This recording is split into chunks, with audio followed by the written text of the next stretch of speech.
젊은 예배 오후 때 이제 시간을 하니까 육체적인 피곤함이 좀 있습니다. 저는 말할 것도 없이 가만 보면 이제 우리 젊은 예배 참석하시는 분들은 내가 볼 때 이제 점점 알곡만 그렇게 남아 있는 뭐 그런 모습으로 자꾸 느껴져서 여러분 한 명 한 명이 일당백, 일당천이 돼서 어떤 신자로서의 그 사명이나 영광을 잘 발휘해 주시는 인생을 살아내 줬으면 좋겠다라는 그런 간절한 마음이 제 기도 속에 나오게 돼요.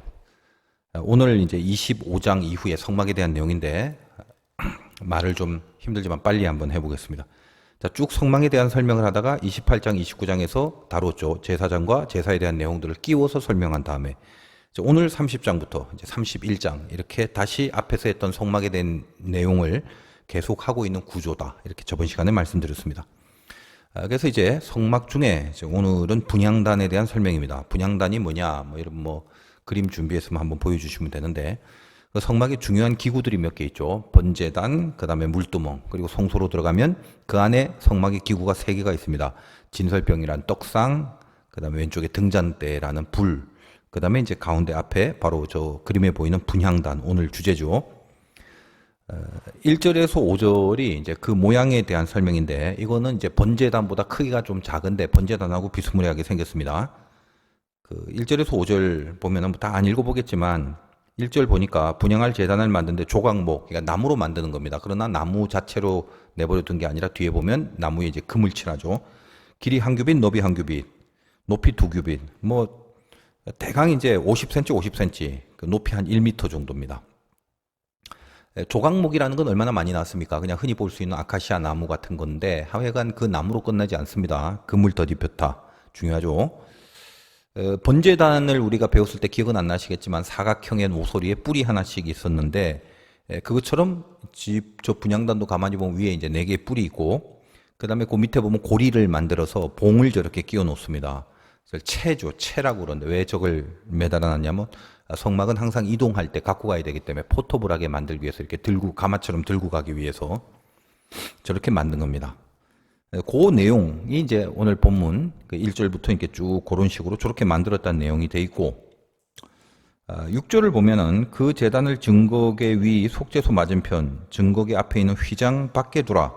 그 속죄소는 내가 너와 만날 곳이며 이 장소가 어디냐? 저 분향단을 놓는 장소. 아까 설명했죠. 분향단을 둘 장소는 특별히 증거계와 여기 속죄소란 단어를 사용하면서 뭔가 좀 강조를 하는 것인데 내가 너를 만날 곳이 거기다. 어디서 만나주신다고요? 속죄소에서 만나주신다. 지금 분향단 얘기를 하고 있는데 속죄소라는 것은 지성소 안에 있는 법계, 증거계 뚜껑을 말하는 겁니다. 여러분 참 이런 게 관심이 있어야 좀 알고 싶고도 한데 여러분 다 이제 성경을 믿고 하나님 사랑하니까 궁금해 여기리라 생각하면서 개념 잘 잡아봅시다. 동쪽 문으로 가서 번제단 통과하고 물두멍 통과하면 성소가 나와요. 그 성소 안에는 또 갈라졌죠. 휘장을 치고 휘장 안쪽이 지성소. 그 성소 안에는 3가지 물품이 있다고 그랬죠. 그 중에 오늘 이 휘장 쪽에 가까이 붙어 있는 분향단 얘기를 하는 건데 6절은 분향단이 아니라 그 성소의 휘장 뒤에 있는 지성소의 얘기를 하는 거예요. 지성소에 뭐가 있어요? 법궤가 있죠. 법궤에 대해서는 했지. 증거궤라고 합니다. 오늘 6절에 보면. 근데 법궤가 궤기 때문에 뚜껑이 있다 이 말이야. 그럼 뚜껑이 따로 이름이 있어요. 굳이 이름을 붙인 건 아닌데 그 뚜껑을 뭐라고 하냐면 이걸 뭐랄까요? 예, 법궤 뚜껑이요. 이렇게 안 하고 그 뚜껑을 이름을 속죄소라고 붙였다는 거예요. 여러분 성경에 관주 좀 좋은 성경 보면 거기 관주 1, 2번 해갖고 밑에 보면 뭐 은혜의 보좌, 시온자 이렇게 돼 있다 이 말이에요. 제 성경책은 그런 관주가 전혀 없는데 그럼 관주 있는 거 좀 사라고. 그 관주가 굉장히 중요한 부분인데 너무 싼 거 갖고 있지 말고. 다시 그러면 증거기의 뚜껑은 은혜의 보좌라고 그런다. 속죄소라고 그런다. 왜 속죄, 죄를 속한다. 이걸 왜 속죄소라고 하고 또 은혜의 보좌라고 하느냐. 일맥상통한 점이 있죠. 제사장이 대속죄일에 제물의 피를 잡아갖고 그 피를 갖고 와서 제물을 잡아서 그 법궤 위에 뚜껑에 뿌려요. 그러면 하나님이 그 위를 이렇게 보시다가 상징적으로 피가 있네. 그래서 그 안에 있는 인간의 마음 안에 있는 모든 죄성, 죽어야 될 죄성을 용서하시는 것. 그래서 이 뚜껑이 덮여져 있는 위에 피를 뿌리는 겁니다. 여러 번 말씀드렸다시피 그 옛날에 무슨 레이더스나 뭐 인디아나 존스 뭐 이런 영화들이 이 법궤를 테마로 해서 영화를 많이 찍었는데, 법궤를 뚜껑을 열면 이제 그 안에 있는 것들을 보는 순간 죽는 거예요. 뭐 거기에 대한 또 자세한 이야기는 생략합니다. 어쨌든 덮은 채로 피를 발라서 죄가 없다라고 하나님이 여기시는 거예요. 그래서 그걸 뭐라고 하냐면 속죄, 죄를 속했다라고 하고, 그게 은혜이기 때문에 은혜의 보좌라고 얘기를 한 것입니다. 뚜껑 이름이 그렇게 돼버린 거예요. 그럼 거기서 뭐라고 합니까? 6절에 보니까 내가 너와 만날 곳이다.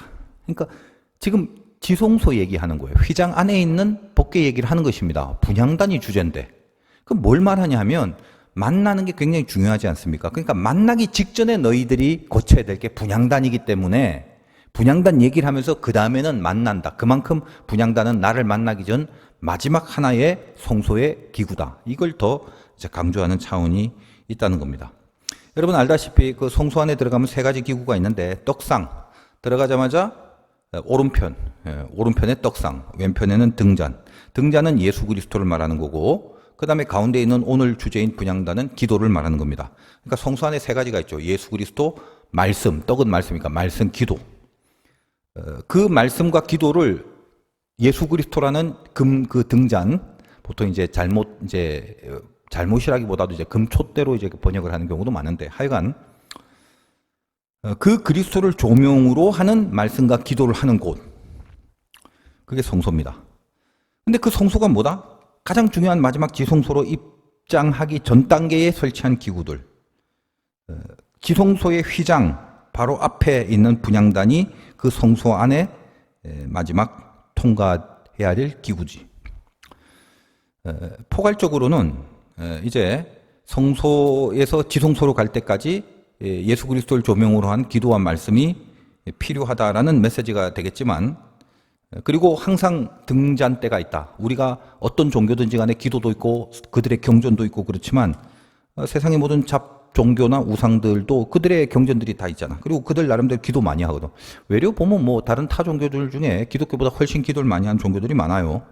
뭐 이슬람 같은 건 대표적이죠. 여러분 공항 같은 데 보면 얼마나 그 기도를 많이 하는지, 기도실 아예 마련해 놨잖아. 그들을 위해서. 이 인천, 요 동인천 주변에 보면 희한한 음식점들이 많아요. 이것도 괜히 또 쓸데없는 얘기 하는 것 같은데. 그 시중에는 잘 보지 못하는 그런 이상한 나라의 음식들이 많아. 뭐, 뭐 중동 지역 음식도 많고, 뭐 가끔 가보면 이제 섬찟 놀라는 게 아니고, 어디서 이 나라 사람들이 어디 숨어 있다 여기 다 모였나? 이런 생각이 들 정도로. 근데 그 대부분 이제 이슬람 쪽이잖아, 중동이. 근데 이렇게 밥 먹다가도 어떤 시간 되면 그 앞에 바로 무릎 꿇고 앉고 기도하는 모습이 있습니다. 그냥 그걸 보고 충격을 받았어. 좀 놀랍기도 하고, 그리고 은혜도 되더라고. 야, 적어도 믿으려면 저 정도 믿어야지. 먹다가 시간 되면 내려와서 무릎 꿇고. 니들 중에 뭐 그런 사람이 어디 있냐. 그리고 우리 기독교는 또 그렇게 밥 먹다가 뭐 추하게 내려오고 이러진 않습니다. 우리는 항상 평소에 이제 기도하는 마음으로 예수 그리스도의 이름으로, 그분의 조명으로 이렇게 하나님과 가까워질 수 있는 신분이 됐다는 귀한 은혜의 베이스가 우리에게는 있는 거죠. 어쨌든지 간에 그렇게 그 기도나 뭐 이렇게 말씀들이나 이런 것들이 다른 종교에도 굉장히 많은데, 기독교만이 가져야 될 건 그게 그리스도라는 조명이 필요하다. 그리스도의 이름으로 우리는 기도를 하고 그리스도를 주인으로 풀어가는 성경을 우리는 갖고 있는 거지. 그런 의미에서 우리가 하나님 앞에 갖고 있는 기도와 말씀은 기독교만이 갖고 있는 아주 독보적인 기도와 말씀, 그리스도의 조명을 받고 있는 그것이 마지막 하나님을 만나는 관문 속에서 거쳐야 될 과정이다. 그런 점에 대한 이해를 우리가 하면 된다라는 것입니다. 이제 그걸 다 거치고 나서 비로소 마지막에 이제 법궤, 지성소 안으로 들어간다라는 것인데, 우리 뭐 법궤라는 내용에 대해서 이제 방금 말씀드렸고, 자, 그리고 이제 연결해서 이제 7절, 8절을 한번 보겠습니다. 자, 이 분향단에서 뭐 하냐? 아론이, 이때는 이제 아론은 대제사장을 말하는 거죠. 아침마다 그 위에 향기로운 향을 사르되 등불을 손질할 때에 살을 지며 또 저녁 때 등불을 켤 때에 살을 지니 이 향은 너희가 대대로 여 앞에 끊지 못할 것이다. 향이라는 게 향을 피워야 되니까 거기 뭐가 필요하겠어? 어쨌든 뭔지 몰라도 불이 들어가야 향이, 모기 향도 불을 피워야 될 거 아니야. 그러니까 성막에 대해서 좀 더 정확하게 알면 그 메시지나 의미들이 풍성해지는데, 여러분 성소 안에 딱 들어간 순간 거기는 하나님이 설계를 한 부분인데 어떻게 설계했냐면 창문을 없앴단 말이에요. 그러니까 빛이 없어요. 어두워 깜깜해. 그래도 이제 바깥에서 아침 저녁이라는 게 있으니까 우리가 이제 습성상 아침은 이제 불이 이렇게 태양이 비치는 거고 밤은 이제 꺼지는 거잖아요. 물론 이제 성소 안에 들어가면 불이 만약에 없다면 밤낮 구분을 할 수가 없습니다. 그래서 제사장이 매일 이제 여기에 들어가서 뭘 관리를 하냐? 관리를 해야 될 거 아니야. 일단은 등잔이에요. 들어가자마자 왼쪽에 등잔, 그 불을 펴야 되지. 그래야 이제 보일 거 아닙니까? 자, 아침이 되면 이제, 물론 안에는 어둡지만 바깥에 아침이니까 자연스럽게 제사장이 아침에 들어가서, 이제 태양이 떠오르는데 불을 끕니다. 안에 등잔불 끄고. 자, 이제 밤이 되면 또 들어가. 밤이니까.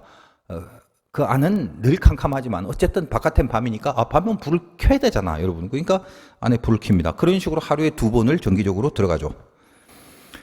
그럼 이제 아침에 들어가면 또 등잔에 불을 끕니다. 동시에 아침에 들어갔으니까 끔과 동시에 그 앞에 분향단이 있는데 향도 피우는 거예요. 그렇게 한 번. 그리고 밤에 등잔을 다시 이제 밤이 됐으니까 키로 이 안에 들어갔는데 키로 들어갔을 때도 역시 분향단에 키고 나서 분향단에 향을 피웁니다. 그러니까 합쳐서 등잔도 2번 다루지 관리하지만 동시에 아침 저녁으로 앞에 있는 분향단 피우는 것도 2번씩 피우게 되는 거예요. 그게 7절 아침마다 향을 사로되 8절 저녁 때 등불 켤 때 이런 표현들이다라는 거예요.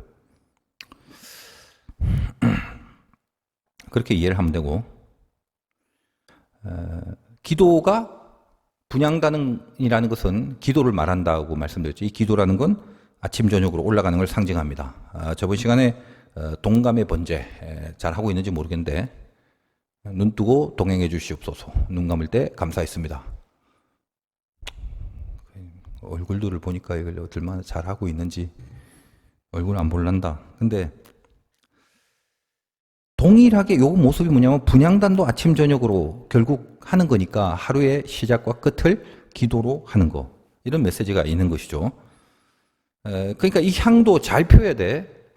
그리스도를 조명으로 하는 말씀과 기도라고 했으니까 아무 향, 아무 불이나 갖고 오면 안 되지. 그것 때문에 죽은 제사장도 있잖아.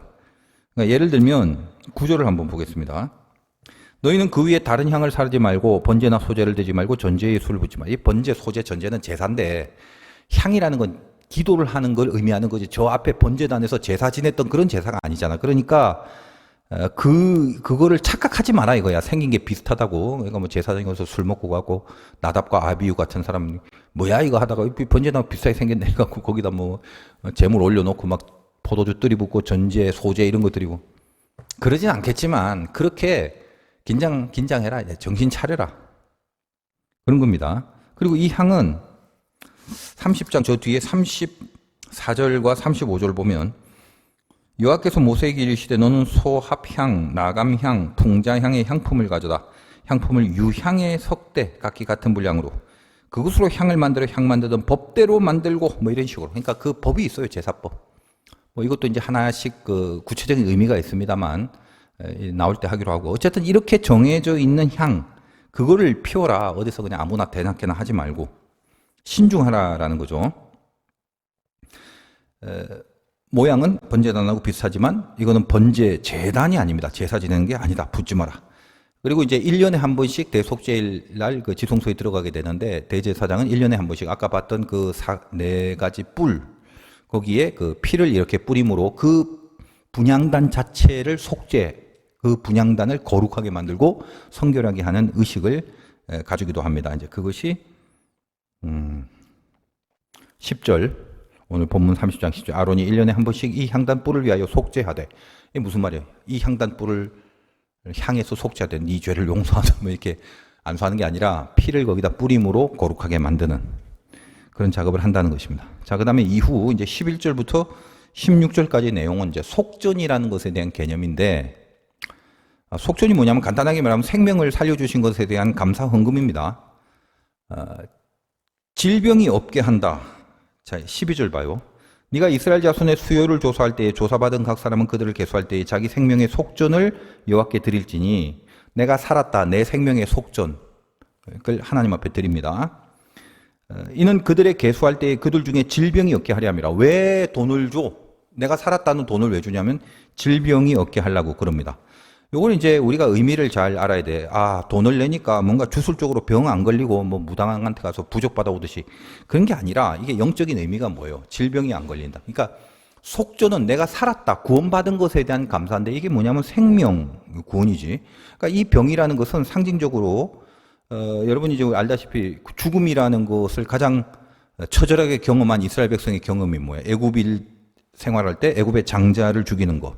그것도 어떤 질병, 그게 뭔지는 모르겠지만 하나님의 사자가 쳤는데 그런 죽음에서 살려주신 그걸 뭐라고 합니까? 이스라엘 백성들에겐 영적 구원이지. 그래서 그걸 의미해서 이걸 사면 병 안 걸린다는 주술이 아니라 그렇게 죽음에서 살아난 구원과 생명을 하나님 앞에 감사하고 그걸 잊지 않겠다라는 의미에서 이렇게 헌금을 드리는 것. 그것을 속전이라고 하는 것입니다. 이제 이 속전이 나중에 신약시대 후대에 와갖고 그 성전세라는 것으로 이제 모양이 전환이 되죠. 액수를 얼마나 내면 되나? 13절에 보니까 계수중 드리는 자마다 성소의 세겔로 반세겔을 낼지니 한 세겔은 20개라. 그 반세겔을 여호와께 드릴지나. 뭐 이런 복잡한 화폐단은 여러분이 알 필요는 없고 대강 지금 우리나라 돈으로 했을 때 한 5만 원 합니다. 이 표현은 한 5만 원 정도. 그렇게 그냥 이해를 하시면 되고.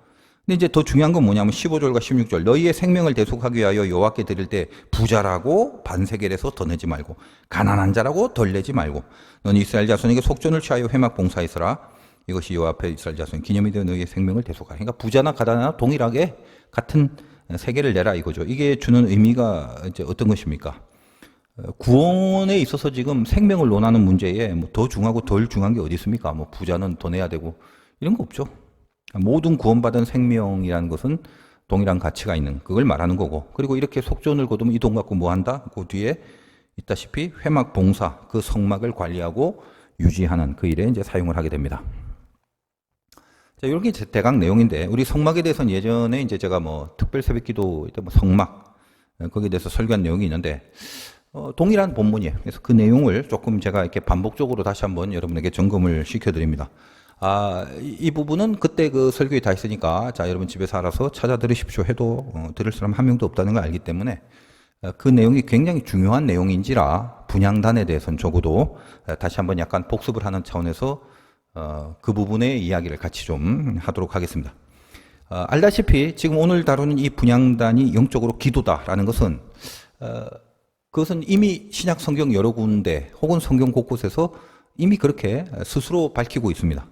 대표적으로 이제 요한계시록에서 언급을 해드린 적이 있는데 분향단에서 올라오는 향이 성도들의 기도다라고 성경은 아예 정의를 내립니다. 몇 가지 성경 구조를 통해서 이 분향단이 기도를 뜻한다라는 확인을 좀 하겠는데 요한계시록은 제일 마지막에 있으니까 찾기 쉽잖아. 요거 딱 하나만 찾아보자. 요한계시록 5장 8절. 내가 다른 성경이라면 찾으란 말 안 하겠는데 이 정도는 이제 제일 마지막이니까 5장 8절. 자, 거기 이렇게 되어 있습니다. 그 두루마리를 취하시며 내 생물과 24장로들이 그 어린 양 앞에 엎드려 각각 검은고와 향이 가득한 금 대접을 가졌으니 이 향은 성도의 기도드리라 이렇게 되어 있다 이 말이에요. 그러니까 구약에서 이 성막을 중심으로 바라보는 향이라는 얘기는 거의 다 영적으로 하나님 앞에 이렇게 향이 올라간다는 개념이기 때문에 기도를 의미한다라고 이해를 하면 되는 것입니다. 비슷한 말이 이제 찾지 마세요. 시편 141편 1절과 2절 제가 읽어드립니다. 나의 기도가 주의 앞에 분향함과 같이 되며 나의 손드는 것이 저녁 제사같이 되게 하소서. 그러니까 이 시편의 기자도 기도를 분향이라고 고백한 그런 영적 근거를 이 성막이라는 배경을 통해서 그렇게 고백을 합니다. 요한계시록 8장 4절 보면 이렇게 돼 있어요. 향의 연기가 성도의 기도와 함께 천사의 손으로부터 하나님 앞으로 올라가는지라 천사가 향로를 가지고 제단에 불을 담아서 땅에 쏟음에 우레와 음성과 번개와 지진이 나더라. 이런 표현입니다. 그러니까 계시록이 말하고 있는 것은 영적인 거죠. 성도들이 기도를 하면 천사가 그 기도를 하나님 앞에 이렇게 갖고 가서 거기다 우레와 여기 지진과 이 번개나 이런 하나님의 파워를 담아서 기도하는 그 문제 위에 쏟아 붓는다는 거예요. 이게 성경이 말하고 있는 기도의 능력이라는 것입니다. 그러니까 여러분이 기도를 얼마나 그 비실비실하고 티미하게 드리는지 몰라도 천사는 여러분들의 기도를 담아서 하늘로 올라갑니다. 그리고 그 기도에 하나님의 불을 담아서 여러분의 현장과 그 기도의 제목 위에 내린다는 거예요. 이게 얼마나 파워풀한 얘기예요. 우리에게 주신 약속인데.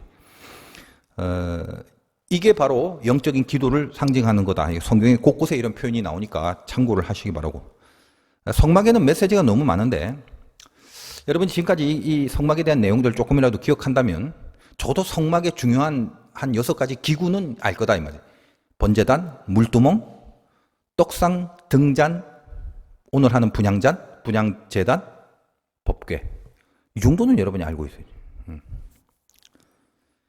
기억을 좀 더듬어 본다면 이 성소에 들어가기 전엔 2개였죠. 번제단과 물두멍. 이거는 영적으로 말할 때 어떤 차원의 의미냐면 이거는 우리 예수 믿는 자, 즉 하나님 자녀된 신분의 문제.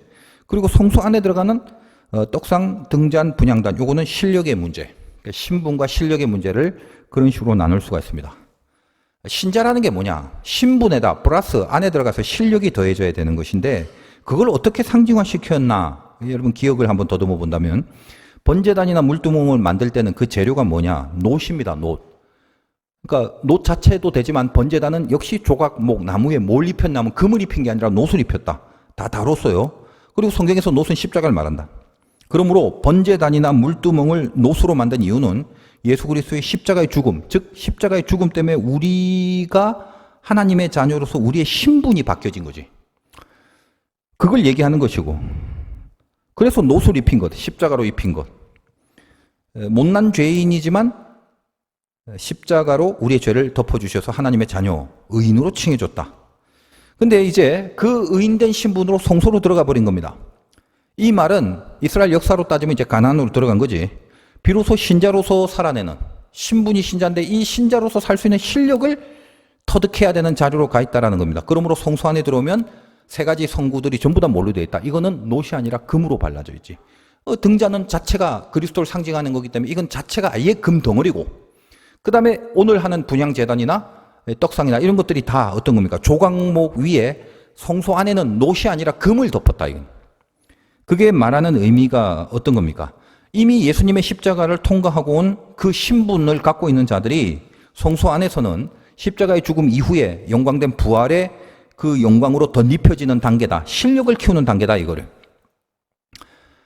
그런 의미에서 등잔은 예수 그리스도 자체의 그 빛, 그것이 성소를 비추는 유일한 빛이며 떡상이든 분향단이든 제사장이 그 안에서 뭘 하든지 간에 영적 제사장인 우리도 마찬가지 하나님의 자녀라는 신분으로 살아가는 모든 삶에 있어서 예수를 조명하는 인생을 살아내는 그래서 금같이 영광이 되는 그 실력을 쌓는 곳이 바로 이 성소다라는 말을 하는 것입니다. 이것이 이제 어떤 하나의 그 단계적인 관계 속에 우리가 메시지로 붙들어야 될 것이고 떡상이라는 건 알다시피 말씀이었죠. 우리가 그냥 말씀을 받을 수 있는 게 아니에요. 어디서 성소 안에 들어가야 됩니다. 다시 말해서 율법, 계명은 이스라엘이 애굽에 있을 때 주지 않았죠. 홍해를 건너와서 주십니다. 다시 말해서 이미 신분을 만들어 놓고 그 다음에 실력을 쌓게 하시려고 주는 거다 이 말이에요. 떡상을 바로 먹을 수 없어요. 신분을 만들어 놓고 들어가 실력을 쌓을 때 입는 거다. 그래서 떡상은 뭐다? 금으로 입혀둔 거다.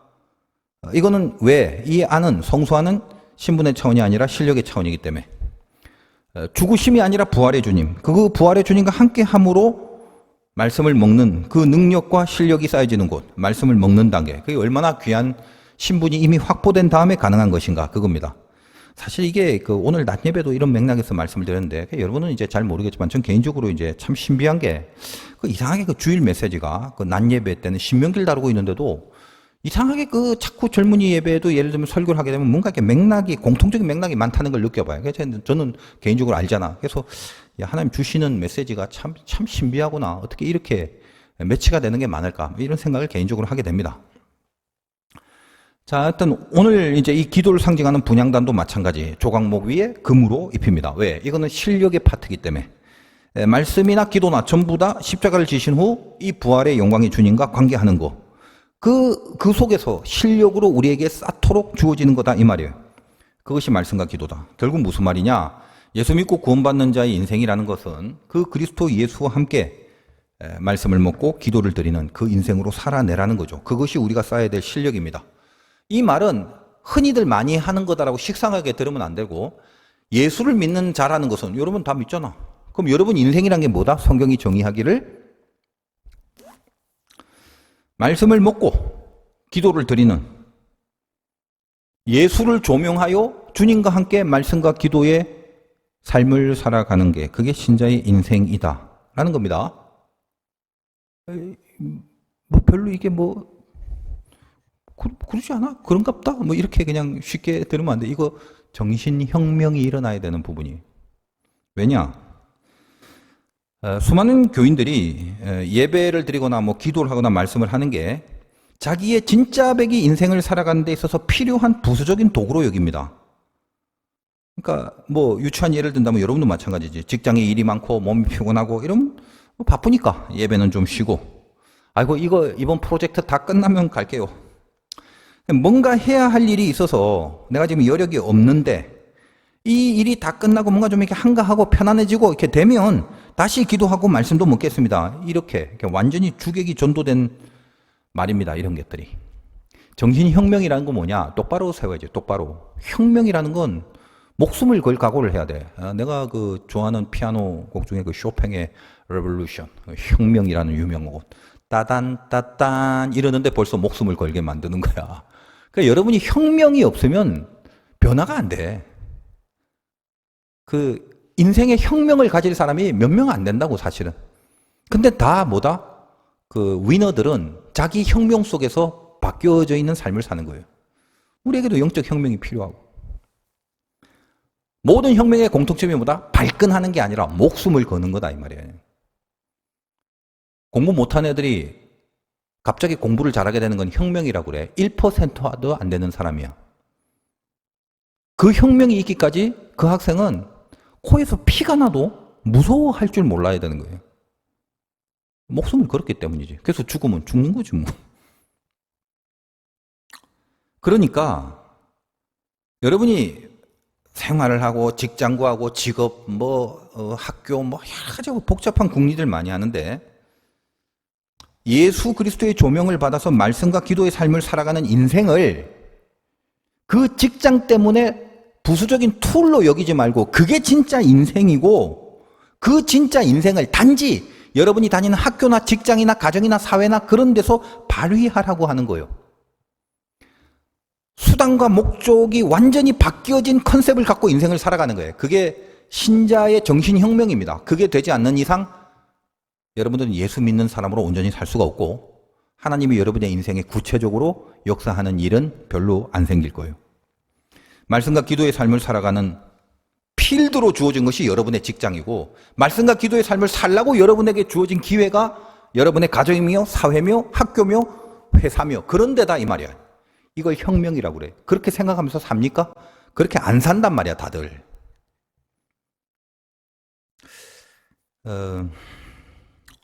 먹든지 마시든지 무엇을 하든지 다 하나님의 영광을 위하여 하라라는 성경의 말씀이 바로 그걸 의미합니다. 요즘에는 좀 뜸하지만 예전에는 실제로 어떤 사람이 있어서 집을 이사할 때 교회 근처로 이사하는 분들이 많아요. 그런 걸 혁명이라고 그래. 내가 이제 오랫동안 돕고 있는 그 캄보디아의 선교사가 있어요. 내 친구도 있지만 그 외에 또 다른 사람도 있는데 그 친구가 내가 왜 마음에 감동이 됐냐면 무슨 이런 그 한의원 비슷하게 약 내리는 그런 가게를 했는데 그 가게를 고르는 기준이 하나밖에 없어. 뭐야? 교회에서 제일 가까운 곳. 그러니까 몫이 좋든 사람이 많이 왔다 갔다 아무 필요 없어. 교회에서 제일 가까운 곳에 터가 나면 그걸 무조건 거기서 하는 거예요. 왜? 교회에 섬기려고. 남들이 보면 이상한 놈이고 광기가 있고 약간 생각이 이상한 이렇게 보겠지. 하나님 편에서 봤을 때 그게 너 그래갖고 장사 되겠냐 이 바보야 이러겠어 하나님이? 이걸 혁명이라고 그래요. 그러니까 혁명이라는 건 다른 게 아니야. 틀린 걸 목숨 걸고 바로 고치는 거지. 그 정도 파이팅이 있어야 될 거 아니야 젊은이들이.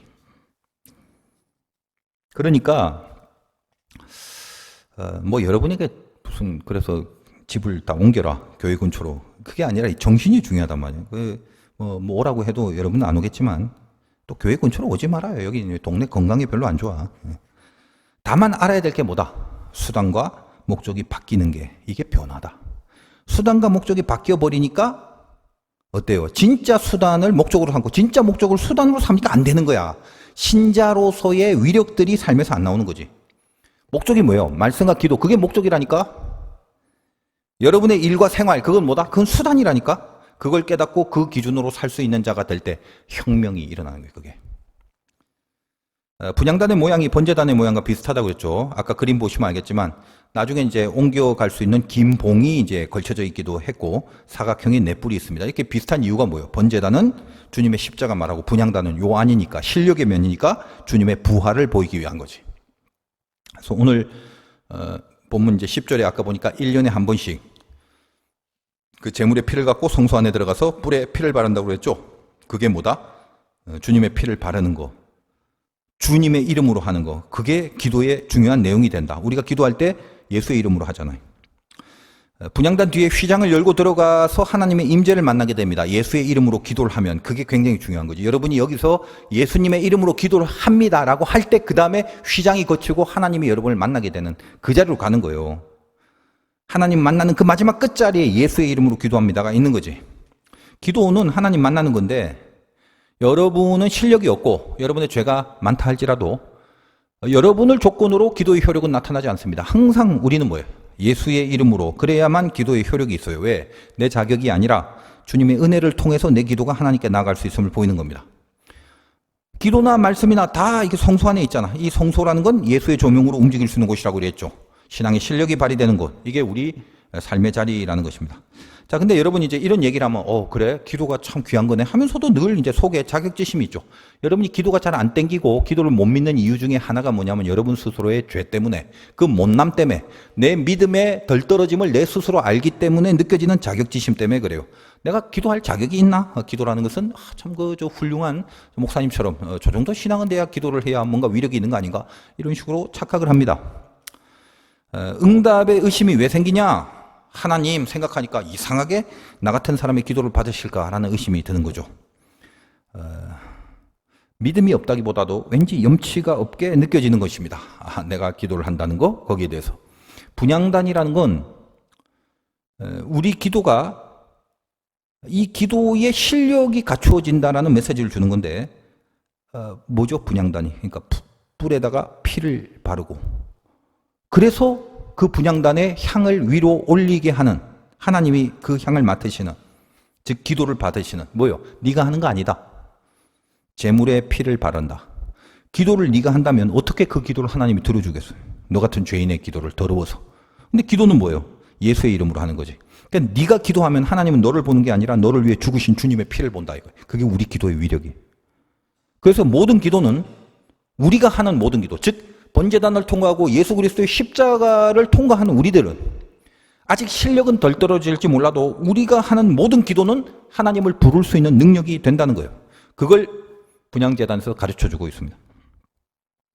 여러분, 내가 염치가 없어서. 그래요. 염치가 없다고 생각하는 건 그건 불신이 아니라 교양이요, 교양. 교양이 있는 거예요. 그러나 하나님은 교양이 없는 거, 이 정도는 봐줘요. 교양 없는 거는 하나님이 봐주지만 이렇게 믿음이 없으면 못 봐주죠. 그래서 아직도 믿음이 내 거라고 생각하기 때문에 여러분은 믿음을 발휘하지 못하는 거고, 기도도 뭔가 내 조건으로 하는 거다라고 생각하기 때문에 기도가 이렇게 흠칫흠칫 자꾸 주저되고 있는 것입니다. 그래서 기도를 못하니까 기도의 능력도 못 받는 거고. 그래서 오늘 이제 분향단을 보면서 여러분 안에 확실히 붙들고 가야 될 게 뭐냐? 기도를 믿고 가시는 겁니다. 기도를 믿는 자가 신자예요. 기도는 역사하는 능력이 있다는 걸 아는 것입니다. 하나님이 그 약속을 분향제단의 메시지를 통해서 여러분에게 주는 것입니다. 물론 이제 조심해야 될 게 무슨 할머니 할아버지 하듯이 저 뒷산에서 종안수 둬놓고 비나이다 그런 식으로 그냥 열심히 빌면 들어준다 이걸 믿으라는 게 아니에요. 이 기도의 정의를 규명하신 하나님 그리고 그 하나님의 약속을 믿는 거예요. 얼마나 열심을 내서 간절하게 바라면 지성이면 감천이 되느냐를 믿는 게 아니라 이 기도가 뭔지를 우리에게 말씀하시고 예수 그리스도의 이름으로 가면 기도를 받으신다는 하나님의 이 말씀의 약속을 믿는 겁니다. 그래서 우리 기도를 내가 믿는 거예요. 내 기도가 하나님 앞에 상달되는 걸 믿는 거. 에스겔서에 보면 이런 말이 있어요. 주 여호와께서 이같이 말씀하셨느니라 그래도 이스라엘 족속이 이같이 자기들에게 이루어 주기를 내게 구하여야 할지라 내가 그들의 수요를 양떼같이 많아지게 하되 제사 드릴 양떼 곧 예루살렘이 정한 절기의 양무리 같이 황폐한 성읍을 사람의 때로 채우리라. 그러한즉 그들이 나를 여호와인 줄 알리라 하셨느니라. 이 문장 자체는 이렇게 한번 쭉 읽어보면 여러분 머릿속에 아무것도 안 들어갈 줄 압니다. 핵심은 이거예요. 하나님 뭐라고 하냐? 그래도 기도해라. 이렇게 얘기를 합니다. 그런 표현은 많이 들어봤을 겁니다. 우리 생각이 그렇죠. 뭐 전능하신 하나님이 기도 안 해도 내 고민과 내 문제 다 아니까 뭐 그냥 주여만 하고 있어도 그냥 뭐 대강 이렇게 생각만 하고 있어도 하나님이 탁탁 들어주시지 않을까. 물론 하나님 그러실 수 있는 분이죠. 때로는 내가 기도하지 않은 거라도 나에게 필요한 걸 하나님이 적시타를 때려서 들어주실 분입니다. 그런데 성경은 뭐라고 하냐면 너 다 알지만 너 나한테 기도해라. 그렇게 합니다. 왜 그러냐? 뭐 긴 설명이 좀 필요한데 오늘 다 생략하고 핵심만 봅시다. 내가 기도를 하고 1차적으로 기도를 안 한 상태에서 그 일이 이루어지면 그걸 하나님이 해주신 거라고 인간은 알질 못해요. 그래서 내가 기도를 합니다. 그래야 기도한 이후에 그 일이 이루어졌기 때문에 이거는 하나님이 해주셨다는 것을 스스로 확증할 수 있죠. 그 효과가 일단은 있습니다. 그리고 또 하나, 성경에서 말하는 기도라는 것은 이제 복음서에도 그런 표현이 있는데 기도와 금식 외에는 이런 유가 나갈 수 없느니라 이런 표현이 있어요. 그러니까 성경이 바라보는 관점은 기도와 금식을 다이다이에 놓습니다. 다이다이라는 게 왜 그럴까? 금식이랑 굶는 거지. 그 금식하고 기도하고 왜 똑같아? 하나님이 보는 관점은 똑같은 거예요. 왜? 기도라는 건 help me예요. 무조건 도와달라밖에 없어요. 왜 도와주는데? 내가 할 수 없기 때문에. 얘가 물에 빠졌는데 수영도 못해. 그러면 help me지. 그거밖에 더 하겠어? 근데 물에 빠졌더니 허리 좀 오네. 헬프미 안 해요. 물에 빠졌는데 우와 죽을 것 같네. 옆에 튜브가 있어. 헬프미 안 해요. 물에 빠졌는데 수영을 잘해. 헬프미 안 해요. 뭐야? 위험은 느끼지만 어느 정도 자기 힘으로 살 수 있는 가능성과 여지가 있을 때는 절대로 인간은 헬프미 안 합니다. 기도 안 한단 말이야. 근데 기도와 금식을 왜 하나님은 갖게 놓냐? 금식이란 걸 왜 하는 거예요? 굶으면서 기도하면 하나님이 아이고 저 녀석 진짜 열심히 하네. 그래 내가 더 빨리 들어줄게. 이렇게 하려고? 그게 아니에요. 여러분 금식이라는 건 뭐냐? 밥을 안 먹는 건데 사람은 밥의 힘으로 살지 밥의 힘으로 안 사는 동물이 어디 있어? 근데 내가 밥을 안 먹는다는 것은 내 힘의 근원을 끊겠다라는 거예요. 내 인간으로서 살아낼 수 있는 힘의 근원인데 이걸 내가 끊어버리고 이 힘이 아닌 걸로 살겠다는 거예요. 그게 금식이지. 그러니까 하나님의 힘만으로만 사는 내 마음의 진심과 진정성을 보이는 게 그게 금식입니다. 하나님 외엔 안 된다. 이게 금식이고 하나님 외엔 안 된다가 기도예요. 그래서 이 두 가지는 같은 거다. 기도와 금식. 자, 그러면 우리 마음속에 하나님 아니면 안 된다라는 그 상태가 될 때를 성경은 상한심령이라고 그래요. 그러니까 하나님이 너 한번 기도해라. 아니요. 아직 살만해요. 이래도 기도 안 해. 보니까 뭐 허리 정도 오네요. 괜찮아요. 이래도 안 해. 옆에 튜브 잡으면 돼. 아직까진 괜찮아요. 이래도 안 해. 나 수영 좀 배워서 어렸을 때. 뭐 저 정도 한 100마터만 나가면 되는데 저 정도는 내가 갈 수 있어. 어떻게든지 거기다가 물이 넘치고 힘이 다 빠지고 튜브에 바람나고 그래서 이제 꼴랑꼴랑꼴랑 할 때까지도 혹시 뭐 있나 하면서 기웃기웃거려요. 인간이라는 건 지가 지숨을 쉴 수 있을 무렵까지는 절대로 하나님 의지하지 않습니다. 인간의 종자가 그래. 어떤 고민을 하냐? 기도할 고민과 기도할 궁리가 아니라 어떻게 하면 내 힘으로 살아내지라는 궁리를 끝까지 하게 돼 있다. 그럼 이것이 기도로 가려면 어떻게 해야 돼? 죽어야 돼 그냥. 그냥 죽여버려야 돼.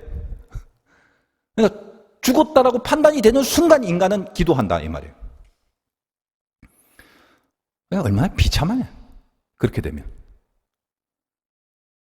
그러니까 죽기까지 가야 도와달라고 할 건데 죽기까지 가기 전에 여기서 내가 기도를 한다는 건 뭐죠? 기도와 금식은 같은 거니까 하나님 분명 내가 수영도 좀 할 줄 알고 튜브도 좀 있고 뭐 약간 보니까 뭐 한 허리밖에 안 올 것 같은 감이 오는데도 불구하고 그 전에 미리 기도를 해요. 즉 금식을 한다 이 말이에요. 같은 의미.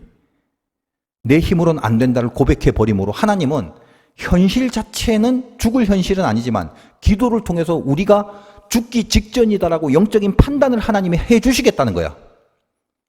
그래서 어떻게 도와주신다는 거예요. 그러니까 기도라는 게 얼마나 중요한 것이고 우리에겐 특혜인지를 알아야 되는 거예요. 이게 기도예요.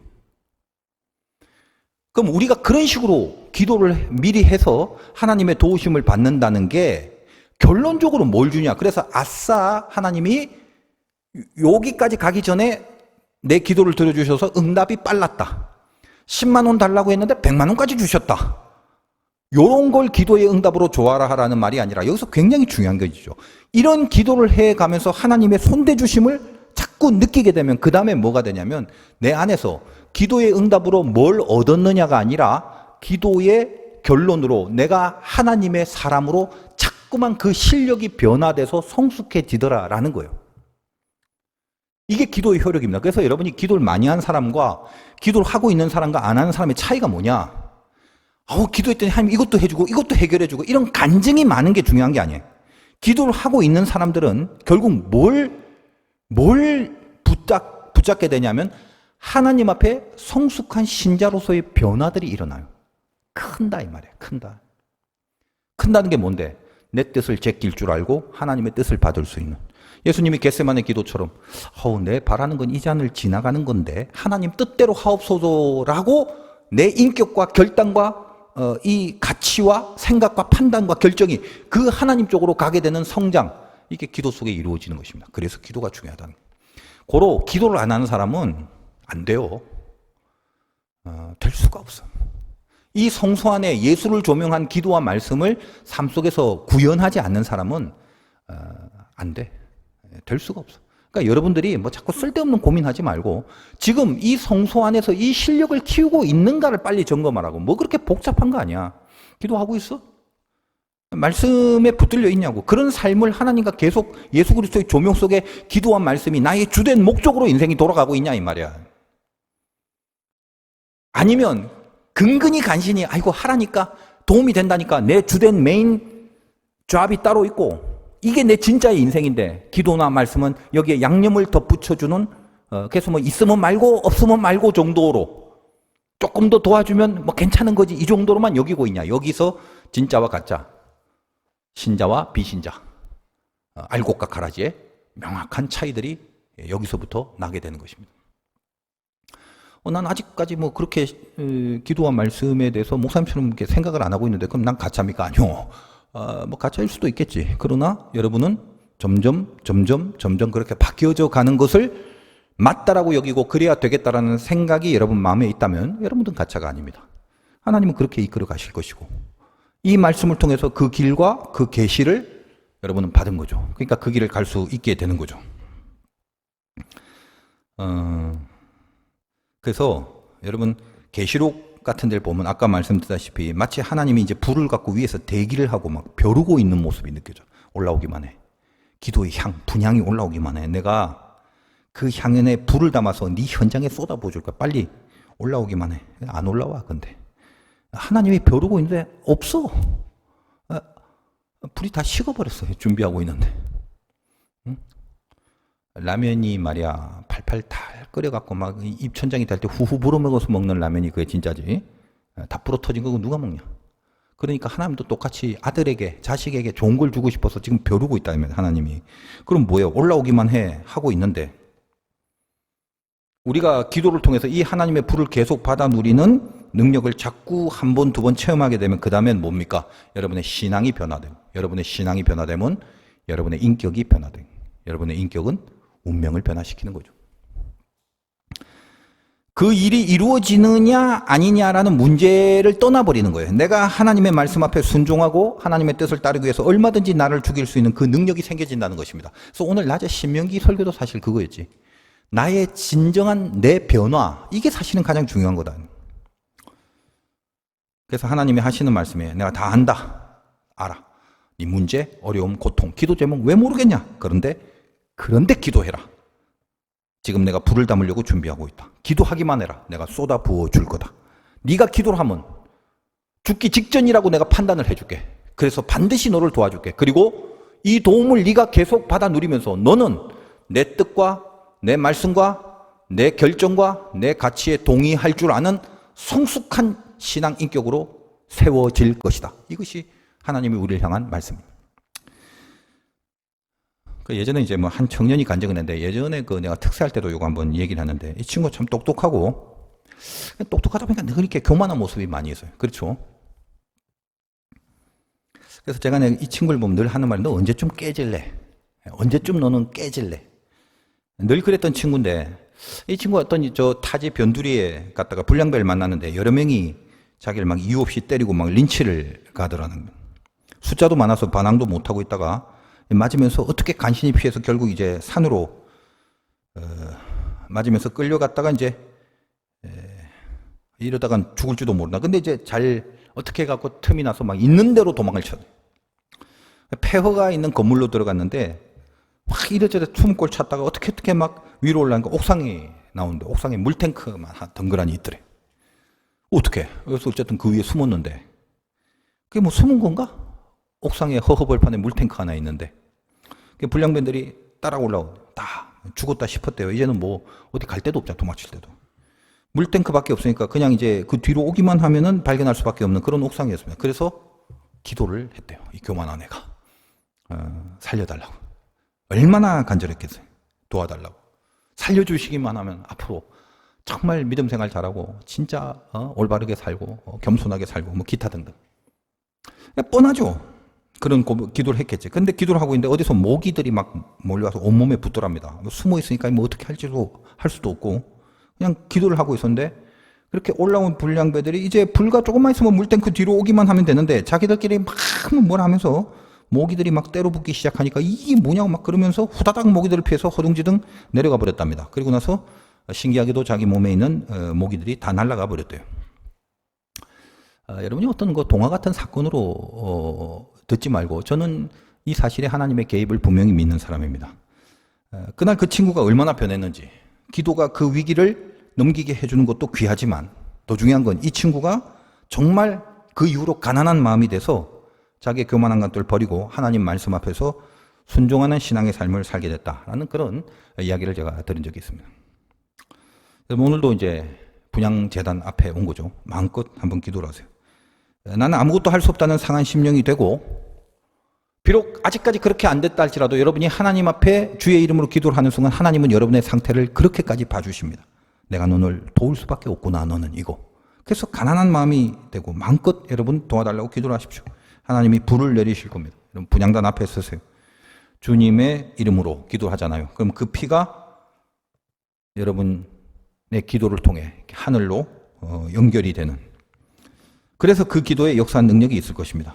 나를 치고 낮아지게 하시고 하나님 뜻 앞에서 하나님의 그 뜻을 내 소원보다 더 소중하고 이게 더 중요하고 더 맞다라고 여기는 그 동의가 내 안에서 생길 것이고 그것에 항복할 수 있는 믿음이 만들어질 것입니다. 하나님이 여러분의 향을 기다리고 있어요. 불을 담기로 벼르고 계십니다. 그 불 받아 여러분의 현장 속에 던져지는 역사를 체험하는 그런 기도를 여러분 하고 돌아가시기를 주님의 이름으로 축원드립니다.